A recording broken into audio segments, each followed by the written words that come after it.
أنا عندي سؤالي هو هنا. هي حدوتة بسيطة وبعد كده هسألها لكم.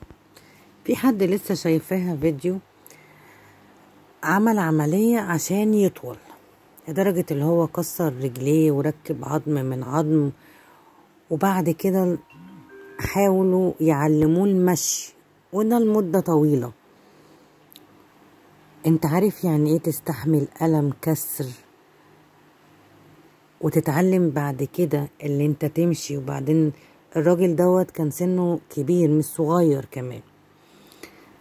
الموضوع كان صعب جدا. احنا لما لا قدر الله ربنا يحفظنا كلنا، لما بيحصل لنا كسر او اي حاجة بيبقى عندنا هاجس اللي احنا هنمشي تاني. طب هرجع امشي تاني طبيعي، بالذات مثلا لو مش كسر بس، مثلا ركبت شرايح، ركبت مسامير، ربنا يحفظكم كلكم. لا ده هو رايح وما اتكسرش فجأة وما كانش فيه اي حاجة، ورايح واخد القرار اللي هو عايز يطول. انتوا فاهمين انا بقول ايه؟ هو محتاج اللي هو يطول. فالموضوع كان، انا بقول لك لما رجليك بتتكسر ده بيبقى عندك هاجس.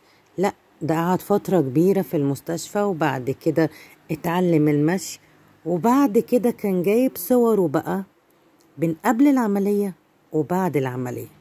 انا ما يهمنيش رجليه عاملة ازاي ولا طول عمل ازاي ولا الكلام ده كله، ملامح وشه فرقت.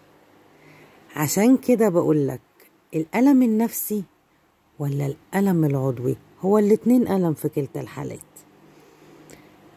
بس ايه اللي وصل الراجل ده لدرجة مرحلة اللي هو يستحمل الألم العضوي؟ ده ألم فظيع ومميت. استحمل كل ده، هو تعرض لإيه عشان يقدر يستحمل ده ويعدي بيه؟ بجد ملامح وشه اختلفت. تحس ان انت كده لما بتبص لحد زي ده كده تحس ان هو بقى مرتاح. فاهمين انا عايزه اقول ايه؟ انتوا ايه رأيكم في اللي انا بقوله ده؟ هستنى اجابتكم.